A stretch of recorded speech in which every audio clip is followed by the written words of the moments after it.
Hello, I am Peter Okwacha. Welcome to Focus on Africa. Our top stories. Flooding and mudslides in South Africa as heavy rains cause chaos from the cities to the coast. I remember hearing screams of the children.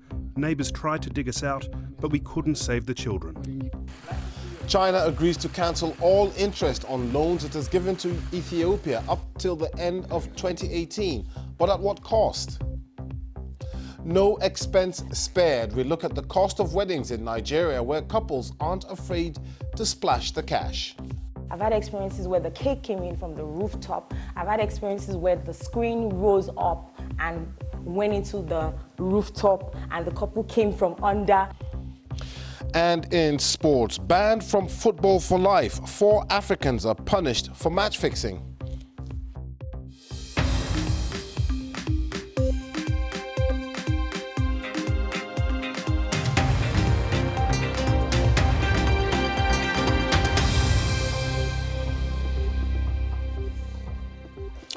Thanks for joining us here on Focus on Africa from BBC World News. At least 60 people have been confirmed dead following heavy rains and flooding in South Africa's coastal city of Durban and surrounding areas. More than 1,000 people have been displaced as flooding washed away roads and buildings. Nomsa Maseko reports. Torrential rains and mudslides left a trail of destruction in South Africa's coastal city of Durban. At least 2 universities, businesses, and hundreds of homes were damaged. 8 people died here after mudslides obliterated their homes. Tamsanga Dlamini witnessed the deadly floods. He recounted the panic and horror. I heard a loud bang and suddenly water came gushing into our house through the wall, and I heard my children screaming from their bedroom. I tried to rush to help them, but the strong water current forcefully pushed me to another room, and I was under the collapsed wall. I remember hearing screams of the children. Neighbours tried to dig us out, but we couldn't save the children. South Africa's President Cyril Ramaphosa visited the area to assess the damage and visited families who lost their loved ones. It's very traumatizing what has happened to be part of this. These are the members of the family. And let me immediately pass on my condolences as President, as well as on behalf of the government. We pass our condolences to a family that has lost so many people at one go, where a whole house just collapsed and only one person was saved. We'd like to say to the family that we are with you, our hearts are with you. Entire communities have been cut off here. Low-lying areas were most susceptible to mudslides, and mop-up operations which were hampered by heavy rains overnight are now underway, but it will take weeks to clean up the damage. Hundreds of homes like this one have been left damaged, and thousands of people are displaced. But there are also fears that the death toll could rise because many more people are still missing and are unaccounted for. The government has offered financial assistance to the areas ravaged by flooding, while the painful process of burying the deceased has already begun. Nomsa Maseko, BBC News, Durban. Well, as you saw there, South Africa badly hit with the weather, but other parts of the continent are bracing for worse to come. Neighbouring Mozambique is preparing for the arrival of Cyclone Kenneth. That's just a month after Cyclone Idai killed over 600 people. BBC weather presenter Helen Willett explains. It's only been a few weeks since we saw one of the most powerful storms hit Africa, and that was Idai. That caused destruction across Mozambique and also parts of Zimbabwe. But just a few weeks on, we've got another storm of a similar intensity And again, it's heading towards Mozambique. This one, however, is heading further north, so a different area, or it will affect a different area. And it will affect an area which is not used to seeing this sort of storm strength. It really is going to be very unusually far north. It has been through the day on Wednesday, powering past Comoros Islands, which again don't normally see this sort of weather. And it is intensifying all the time, so it's expected to cause destructive winds, and with a slow-moving feature feeding in that moisture and warmth, its energy source off the ocean there, it's going to continue to produce a lot of rain as it hangs around well into the weekend. So it's slightly different track to Idai, which hit much further south, southern and central Mozambique, parts of Zimbabwe and Malawi as well. But that caused catastrophic damage because of its slow-moving nature, the amount of rainfall that we saw from it, plus the coastal storm surge and the storm surge up through the river valleys. And equally, where we're expecting Kenneth, that's the next cyclone, intense cyclone, very similar strength to make landfall further north across Mozambique. Again, a low-lying, very vulnerable area with lots of river tributaries here. So we could equally see the storm surge, not just around the coast, but up through the river valleys as well. And it will be packing a punch. As I say, its intensity is expected to be not too dissimilar to Idai. So that means gusts of wind around 200 kilometres an hour. And with it being slow moving over several days, we could see equal rainfall amounts, 500 millimetres quite widely, but in some areas more than that. So the potential is there, unfortunately, for further catastrophic damage, but in a different part of Mozambique, and also potentially some very wet weather and destructive weather for parts of Tanzania too. Let's take a quick look now at other stories making the headlines across Africa. Almost 220 victims of human trafficking have been rescued by police in Benin and Nigeria in an operation coordinated by the international police agency Interpol. Those affected include 157 children aged between 11 and 16, and the victims were from Benin, Burkina Faso, Niger, Nigeria and Togo. 47 people have been arrested. The African Union has called for an immediate and unconditional halt to fighting in Libya. General Khalifa Haftar has been trying to capture the Libyan capital Tripoli since last month. Forces supporting Libya's internationally recognized government are reported to have pushed back his troops to more than 60 kilometers southwest of Tripoli.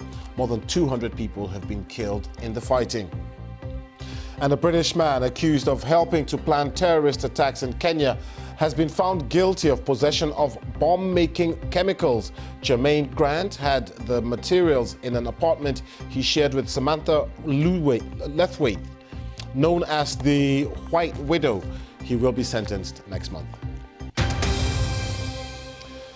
In Sudan, protest leaders are raising the pressure on the country's army rulers, threatening a general strike and calling for a million-strong march to demand a civilian government. The military council that took power after veteran President Omar al-Bashir was ousted earlier this month has responded by inviting rally leaders to a fresh meeting. Let's speak to Catherine Biaruhanga now, who is in Khartoum. Catherine, what's the latest?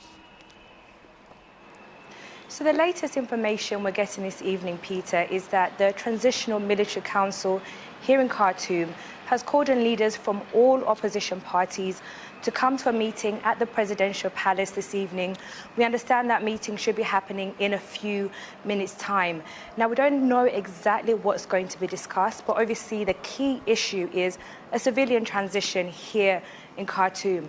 Quite interestingly is that the main umbrella group, the Sudanese Professionals Association, which has been organizing these demonstrations for the past 4 months, had initially said on Sunday that it would not be taking part in any more negotiations with the army. But what we're hearing from members of the association this evening, off the record, is that they are going to be taking part in these discussions. This obviously is going to be very welcome news for international observers who have been pushing for a negotiated resolution to the standoff here. As we've been hearing from Makila James, she's the United States Deputy Secretary for East Africa and the Sudans. We think there is an impatience in the streets. We think there is a need to move quickly because legitimate government will only come from the people being a part of the process. We had been having very constructive conversations. The reality of what has happened most recently has caused us to have to pause that process. But we understand that there is a great desire in the country to see us move forward towards the issue of lifting the state sponsors of terrorism. We know how important that will be at the end of the day because it will facilitate a greater interest in investment in Sudan. Now, Catherine, we've heard that even more protesters are being bussed into Khartoum. Where are they coming from? So we're at the sit-in area, which is right outside the military headquarters earlier today. And obviously there was a great mood. People were singing, dancing. We saw processions of people coming in to take part in this million march tomorrow. There's been great excitement about a trainload of thousands of people coming from the northern town of Atbara. This is where the demonstrations began back in December. And obviously tomorrow there's expected to be a lot of drama, excitement, but the key issue is that this political standoff in Sudan continues. Okay, Catherine Biaruhanga there live from Khartoum. Thank you very much. This is Focus on Africa from BBC World News with me, Peter Okwoche. Still to come in athletics, and it's on for Mo Farah and Eliud Kipchoge as they go head-to-head in the London Marathon this weekend.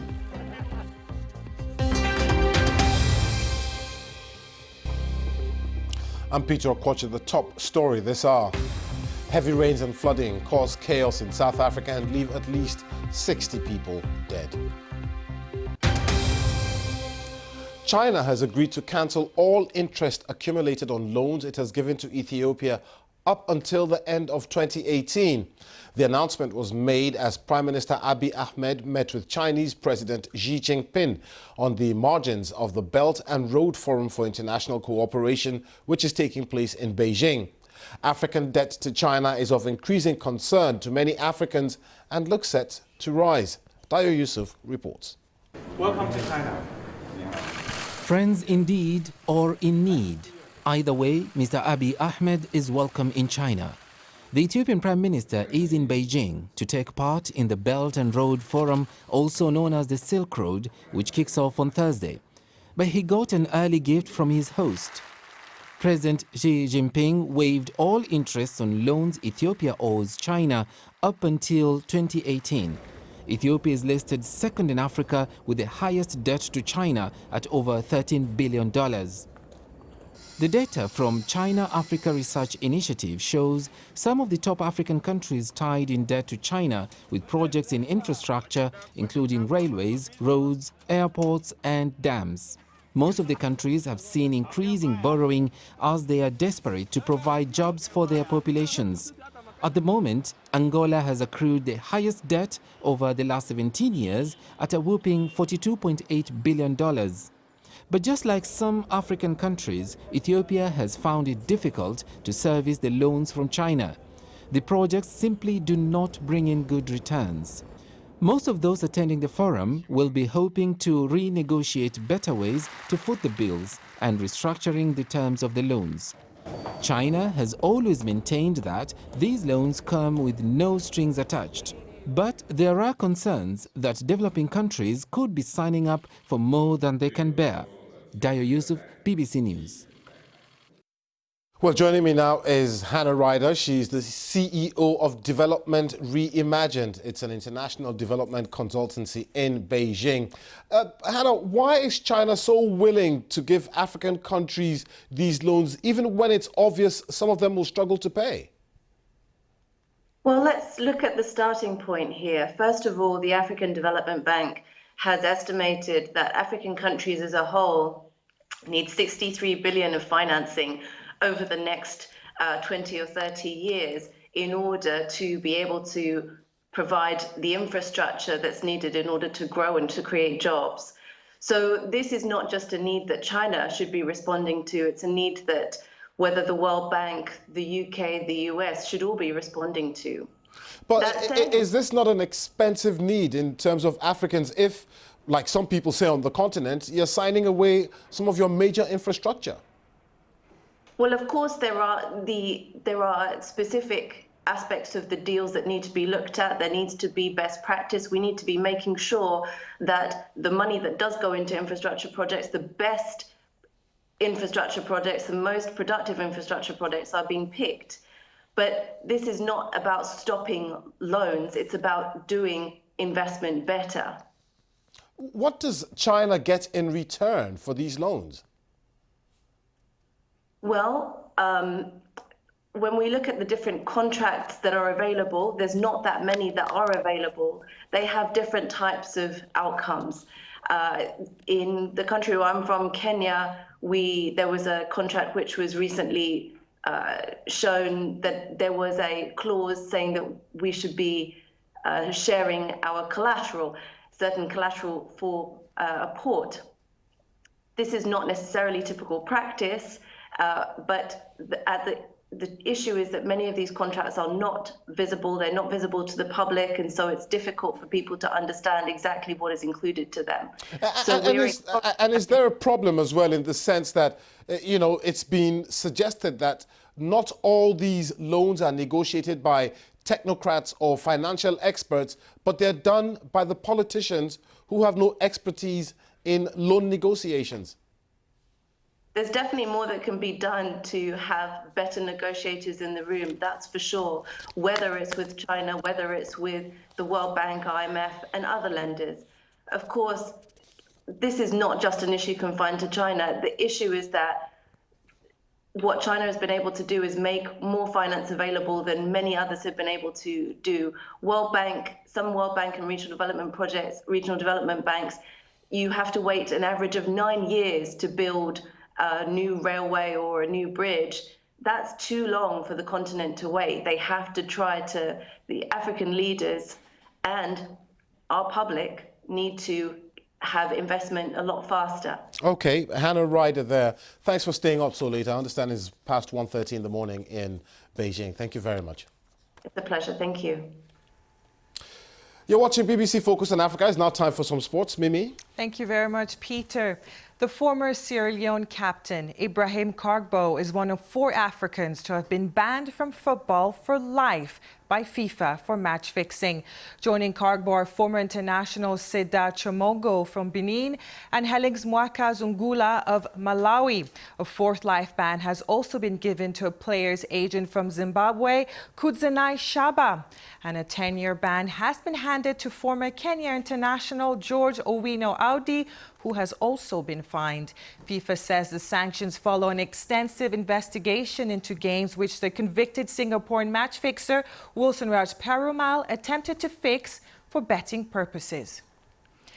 To a big match, there's a lot riding on the Manchester derby between City and United, which kicks off shortly. There's, of course, the race for the English Premier League title. A win for City will see them clear at the top above Liverpool with 3 games remaining.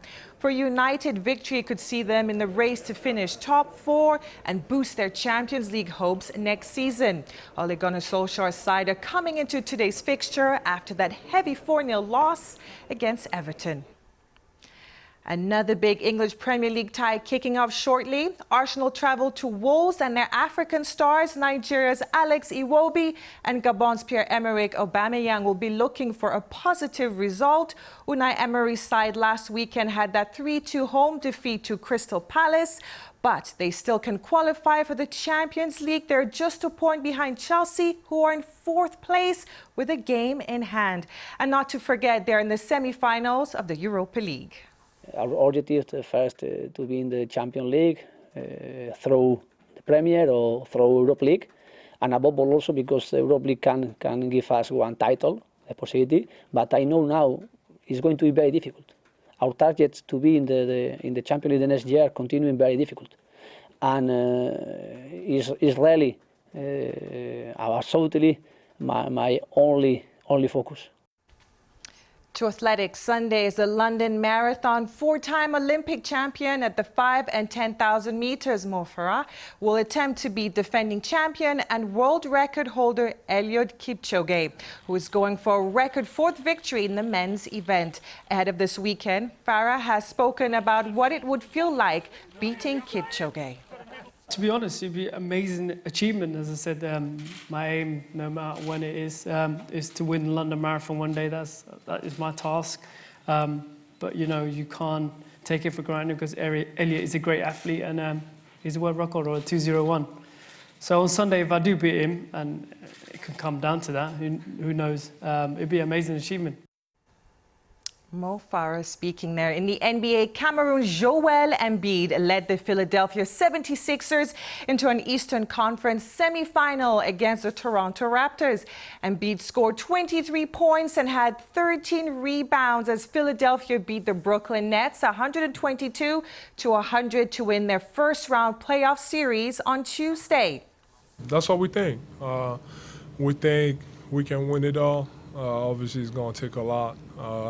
You got some great teams in the league. We're about to play one of them, and I don't know, it's going to be, the next one is either going to be Milwaukee or Boston, and then you got the West, which is pretty tough. So we just got to take one game at a time. But we understand that we got all the talent we need, especially to win it all.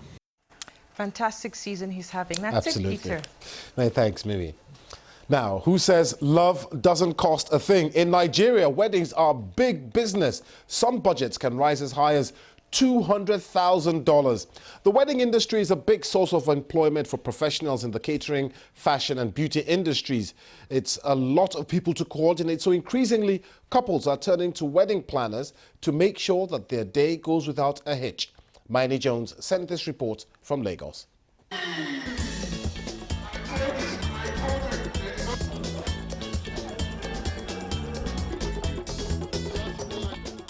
The happiest day of their lives, or at least the most expensive.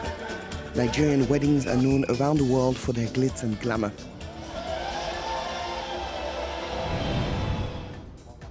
Bisola Boha has been planning weddings for 5 years.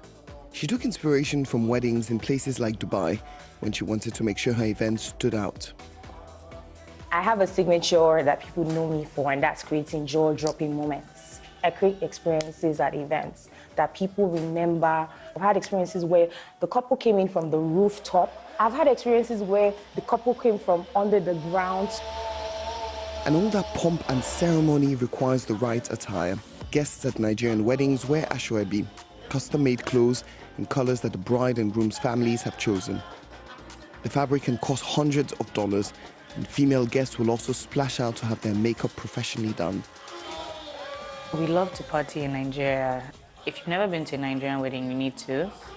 We're a little bit over the top, which is not a bad thing. I don't know, there's a certain kind of flavor that comes in a Nigerian wedding. Both the traditional engagement and the white wedding typically have hundreds and even thousands of guests. Most events will have 1,000 to 2,000 people attending. The thing with Nigerian weddings, you don't necessarily need to know the couple or the family. You just need to know a friend.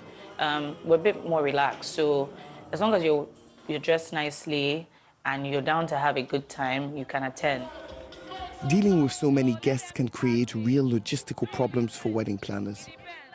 Remember my first event, I actually gave my vendors the real call times. And when they were late, I was freaking out. I was like, oh my God, what's going on?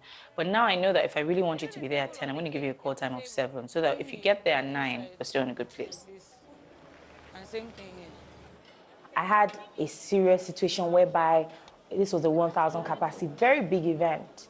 And the caterer that the clients recommended was late. So instead of serving the food, because the food was not around, available, we started serving the chops.